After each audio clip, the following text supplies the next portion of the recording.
방 한가운데 여자 하나가 두 손을 떨며 서 있었다. 초점 잃은 두 눈, 균형을 잃은 호흡. 손에 쥔 것은 핏물이 뚝뚝 떨어지는 칼이었다. 그녀의 이름은 수진. 35세. 그리고 바닥에 쓰러져 있는 사람은 그녀의 남편 도연. 40세. 수진은 입술을 깨물었다. 죽은 사람에게 말을 걸 듯 떨리는 목소리로 속삭였다. 이제 됐지? 그만 끝내줄게. 이 지옥은 이제 끝났어. 그녀의 뺨을 타고 눈물과 빗물이 함께 흘러내렸다. 밤은 깊어갔다. 비는 계속 내렸다. 그리고 수진은 그날 처음으로 숨을 제대로 내쉬었다. 수진은 아침에 일어나면 늘 먼저 냄새를 맡았다. 남편 도연이 술을 마셨는지 그 냄새가 감지되면 그녀는 숨을 죽였다. 하루는 늘 이렇게 시작됐다. 도연은 원래 폭력적인 사람이 아니었다. 그녀를 만나 결혼한 첫 인연은 오히려 다정했다. 수진도 그를 사랑했고 미래를 믿었다. 하지만 회사가 부도난 뒤 도연은 술에 손을 대기 시작했다. 처음엔 가끔이었지만 나중엔 아예 취하지 않으면 잠을 못 자는 사람이 됐다. 그리고 그 밤마다 수진은 맞았다. 혹은 깨진 그릇, 던져진 물건, 고함을 받았다. 돈벌이는 끊겼고 생활비는 수진이 편의점 야간 아르바이트로 벌어왔다. 도연은 낮에 자고 밤에 술 마시고 가끔은 멍하니 창밖을 보며 낮게 중얼거렸다. 다 너 때문이야. 네가 재수 없어서 그래. 내가 이렇게 된 것도 다 네 탓이야. 그 말이 수진의 마음 깊숙이 박혔다. 그리고 어느 날부턴가 도연은 손찌검을 이유 없이 시작했다. 수진은 사랑을 믿고 싶었지만 얼굴에 남은 멍과 파열된 입술이 진실을 계속 끌어올렸다. 도연은 더 이상 남편이 아닌 방 안의 괴물이었다. 수진은 몇 번이나 도움을 요청하려 했지만 폭력 신고는 번번이 묵살됐다. 경찰이 오면 도연은 태연하게 말했다. 아내랑 말다툼 좀 했어요. 제가 술 마신 것도 잘못이고요. 다신 안 그러겠습니다. 수진이 옆에서 할 말을 삼키고 피눈물을 흘려도 경찰은 두 분이서 대화로 잘 마무리하세요 라며 돌아갔다. 세상은 언제나 가해자의 침착한 거짓을 믿었다. 그리고 그날 밤마다 경찰이 사라진 대가처럼 폭력은 더 격해졌다. 경찰 불렀지? 죽여버린다. 진짜 죽여버린다. 수진은 그녀의 삶이 계속 숨을 죽여야 하는 형벌이라고 느꼈다. 어느 날 밤 도연은 새벽 3시에 술이 취해 돌아왔다. 현관문을 발로 차 들어오며 외쳤다. 밥 어디 있어? 수진은 부랴부랴 국을 데웠다. 도연은 숟가락을 한번 뜨고는 바닥에 던졌다. 족같네. 맛도 없고. 네가 나를 미치게 만들어 알아? 그리고 갑자기 수진의 머리채를 잡았다. 바닥에 쿵 머리가 부딪히는 소리가 어둠을 찢었다. 도연의 눈은 사람의 눈이 아니었다. 술과 분노로 붉게 엉켜 있었다. 나한테 밥도 제대로 못해? 너 같은 게 나를 무시해? 수진은 눈앞이 흐려졌다. 그날 이후 그녀는 숨을 쉬기 위해 도망칠 준비를 하기 시작했다. 하지만 돈도 없고 친정도 연락 끊긴 지 오래였다. 어느 누구도 그녀를 받아줄 곳이 없었다. 결국 그녀는 여기서 버티는 것 말고는 다른 선택지가 없었다. 결정적인 사건은 그해 겨울 첫눈이 내리던 날에 벌어졌다. 수진은 야간 알바를 마치고 새벽 1시에 귀가했다. 집 문을 열자마자 낯선 정적이 흘렀다. 텅 빈 거실. 그러다 갑자기 어둠 속에서 도연의 목소리가 들려왔다. 어디 갔다 왔냐? 불도 켜지 않은 채 소파에 앉아있던 도연. 손에는 빈 소주병이 쥐어져 있었다. 눈동자는 킥킥 떨리고 손등엔 핏줄이 서 있었다. 내가 몇 시에 들어오라고 했지? 알바 다녀왔어. 당신이 조용히 해. 순간 도연이 소주병을 집어 던졌다. 병은 벽에 맞아 산산조각 났고 깨진 유리 조각이 수진의 발등을 스쳤다. 도연이 다가오며 중얼거렸다. 도망가려고 하지마. 너 도망가면 진짜 죽여버릴 거야. 그 눈빛은 농담이 아니었다. 그날 밤 수진은 잠들지 못했다. 그녀는 깨달았다. 이 집에서 떠나지 않으면 남편이 먼저 그녀를 죽일 거라는 사실을. 그날 이후 수진은 죽음과 생존 사이에서 너무 오래 흔들렸다. 다음날 도연은 아침부터 술을 마셨다. 그리고 밤까지 쉬지 않았다. 수지는 최대한 눈을 마주치지 않으려 노력했다. 하지만 새벽 2시 도연은 욕설을 퍼부으며 그녀의 머리를 벽에 밀쳤다. 가래 섞인 침이 수진의 뺨에 튀었다. 너 때문에 내 인생 망했어. 네가 죽어야 내가 편해져. 그 말은 수진의 심장 깊숙이 박혔다. 전에도 욕을 많이 했지만 이날은 뭔가 달랐다. 도연의 눈에는 아예 사람을 죽일 준비가 된 표정이 있었다. 그리고 부엌에서 칼을 집어들었다. 수지는 뒷걸음질 쳤다. 여보 하지마. 제발 그러지마. 닥쳐. 도연은 칼을 휘둘렀다. 수진의 팔뚝을 스쳤고 피가 따뜻하게 흘렀다. 그녀는 살기 위해 무의식적으로 팔을 뻗어 칼을 빼앗았다. 그리고 그 순간 도연이 다시 달려들었다. 수지는 숨이 멎을 것 같았다. 그녀의 손이 먼저 움직였다. 의식보다 먼저 본능이 움직였다. 칼끝이 도연의 가슴을 깊게 파고들었다. 도연이 굳은 표정으로 멈췄다. 눈을 크게 뜨고 말을 잃은 채 뒤로 쓰러졌다. 피가 바닥을 적셨다. 수지는 떨리는 손으로 칼을 놓았다. 그녀는 살기 위해 남편을 죽였다. 수지는 무너져 내렸다. 그녀의 양손은 피투성이었다. 숨이 제대로 쉬어지지 않았다. 하지만 그 순간 그녀는 너무도 이상하게 살았다는 안도감을 느꼈다. 그 밤 비는 끝없이 내렸다. 칼을 놓은 순간 모든 소리가 멎었다. 수지는 한참 동안 바닥에 쓰러진 남편을 바라봤다. 마치 살아있는 듯한 착각이 들 정도로 도연의 얼굴은 평온했다. 하지만 그의 가슴은 들썩이지 않았다. 피비린내가 천천히 그리고 잔혹하게 거실 전체로 번졌다. 그 냄새는 단순한 피의 냄새가 아니라 지금까지 수년간 쌓여온 폭력과 공포가 응축된 냄새였다. 수지는 손으로 입을 틀어막았다. 죽었어, 진짜 죽었어. 이 말이 입에서 떨어지는 순간 그녀는 몸 전체가 떨려왔다. 살인을 인정하는 순간 심장이 멈출 듯 쿵 내려앉았다. 하지만 곧 이어 해방감인지 두려움인지 알 수 없는 울음이 터져나왔다. 왜 이렇게 됐어? 나 도망치고 싶었을 뿐인데. 수지는 벽에 기대어 주저앉아 오랫동안 울었다. 그리고 울음이 잦아들자 현실이 서서히 밀려오기 시작했다. 이제 어떻게 해야 하지? 살아야 했다.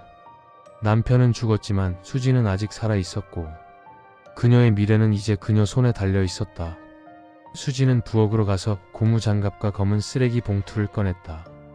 그녀는 손을 떨며 장갑을 끼고 도연의 몸을 눌러 움직여보려 했다. 몸이 너무 무거웠다. 살아있을 때는 그렇게 위협적이고 거대하던 남편이 어찌나 무섭게 가라앉아 있는지 수지는 그의 몸을 한번 움직일 때마다 숨이 턱 막혔다. 피가 굳어 바닥에 마찰이 생기며 옮기는 과정이 더 힘들어졌다.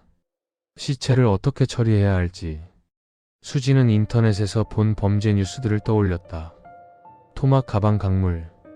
하지만 그런 끔찍한 행동을 할 용기는 없었다. 아니, 인간이 그런 걸 해도 되는지조차 가늠이 되지 않았다. 그래서 그녀는 집에 있는 가장 큰 이불을 꺼냈다. 도연이 술 취해 잠들던 그 낡은 이불. 수지는 남편을 덮기 시작했다. 그리고 천천히, 아주 천천히 감쌌다. 핏물이 이불 곳곳을 스며들었다. 시체를 치우는 것보다 더 끔찍한 건 피 자국이었다. 거실 바닥, 벽, 문틈 그리고 부엌까지 도연의 몸부림으로 튄 피가 말라붙고 있었다. 걸레를 들고 닦아내던 수지는 갑자기 멈춰서서 흐느꼈다. 내가 왜 이런 걸 하고 있어? 내가 어떻게 여기까지 온 거야? 하지만 울음은 잠깐이었다. 도망치려면 흔적을 지워야 했다. 수지는 맹목적인 생존 본능으로 한참 동안 바닥을 문질렀다. 손목이 시리고 무릎이 아파도 멈출 수 없었다. 그리고 수지는 결심했다. 이불에 감싼 시체를 마당 뒤편 창고로 옮기기로. 거기라면 당장 누구도 찾지 못할 거라고 생각했다.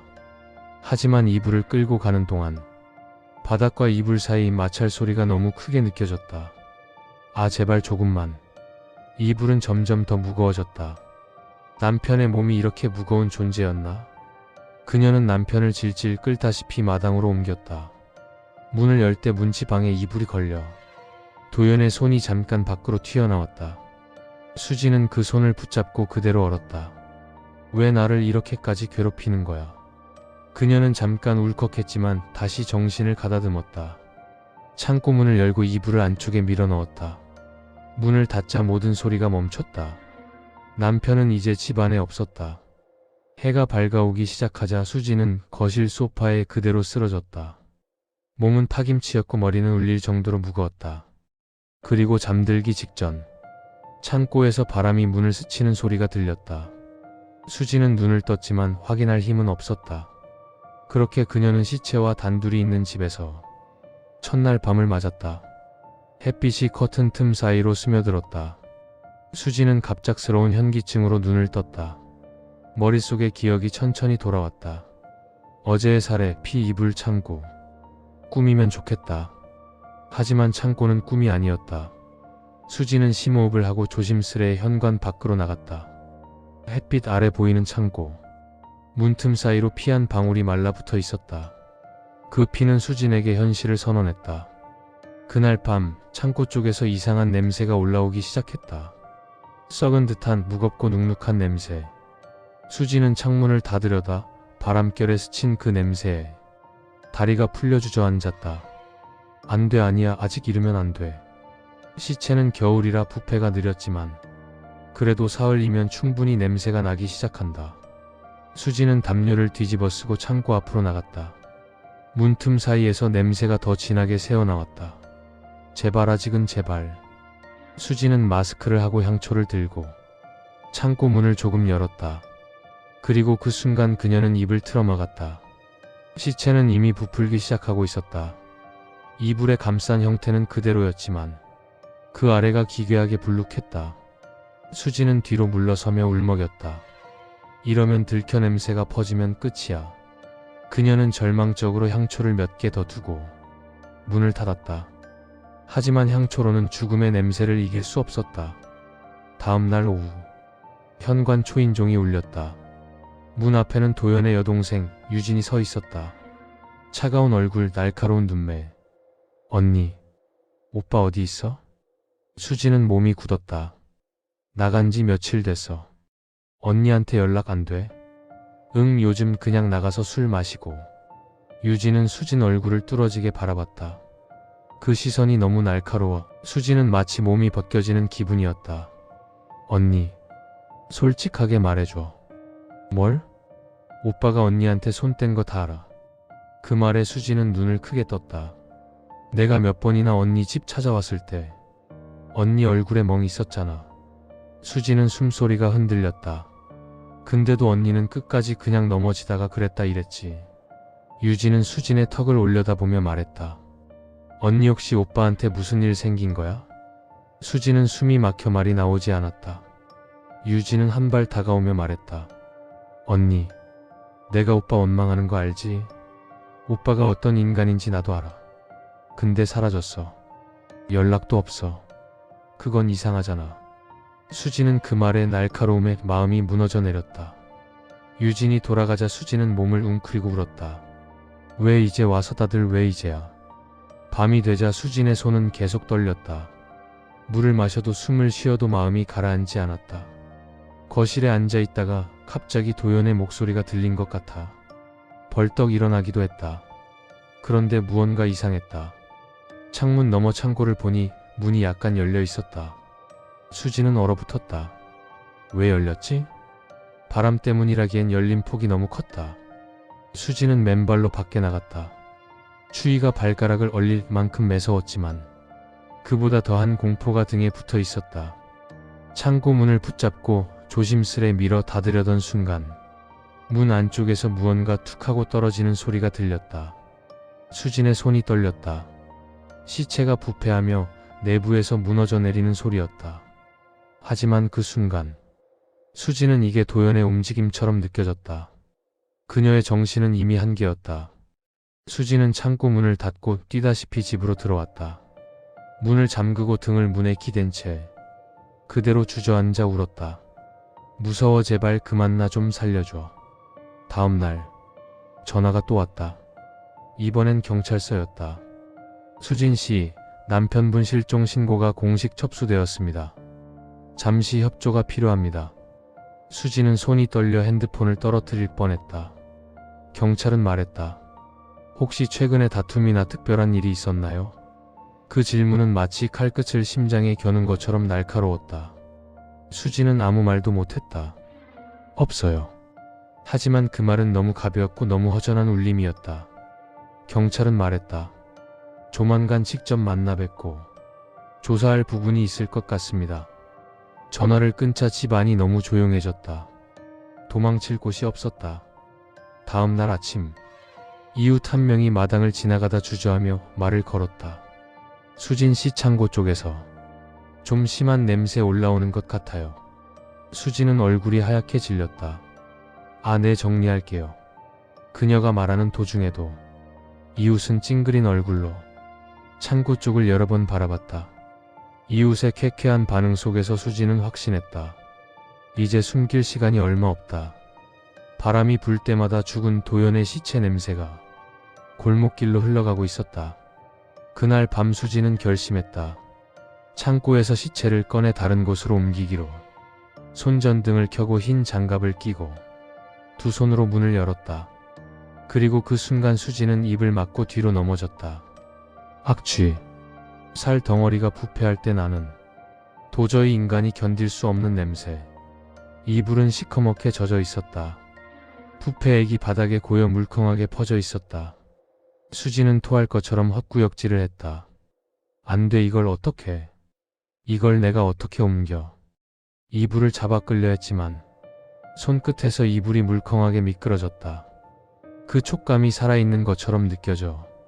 수지는 비명을 질렀다. 악, 제발. 몸이 흔들리며 그녀는 그대로 바닥에 쓰러졌다. 어지러움과 냄새, 공포가 한꺼번에 덮쳤다. 잠시 후 수지는 정신을 잃었다. 그날 오후 6시. 하늘은 금방이라도 비가 올 것처럼 어두웠다. 수진이 거실에서 멍하니 앉아있을 때 또다시 초인종이 울렸다. 딩동. 그리고 문 너머에서 나직지만 더 단단한 목소리가 들렸다. 수진 씨, 경찰입니다. 문 좀 열어주시죠. 수지는 식은땀을 흘렸다. 숨이 막혔다. 안 돼, 아직 안 돼. 박 형사는 말했다.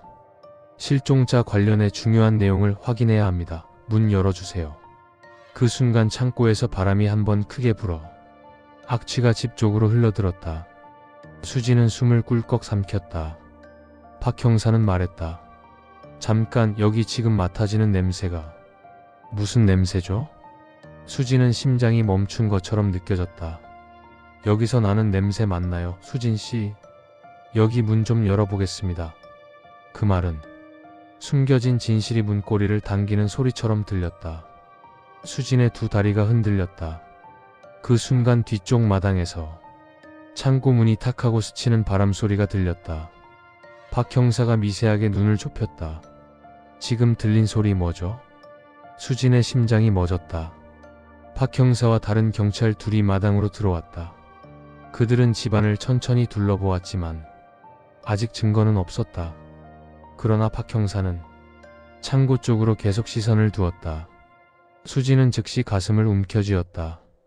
확인만 하겠습니다. 이 말이 떨어지는 순간 수지는 본능적으로 박 형사의 팔을 붙잡았다. 안 돼요. 박 형사의 눈이 커졌다. 수진도 스스로 놀라서 급히 손을 뗐다. 아, 그 더러워서요. 박 형사는 이제 확신했다. 저기 뭔가 있다. 그는 천천히 그러나 단호하게 말했다. 괜찮습니다. 저희는 익숙합니다. 제발 문 열지 마세요, 제발. 박 형사는 조용히 말했다. 문 열겠습니다. 철제 문고리가 천천히, 너무나도 천천히 들렸다. 수지는 손을 내저으며 울부짖었다. 안 돼. 제발. 열지 마. 그러나 그 절규는 이미 늦었다. 끼익. 문이 열렸다.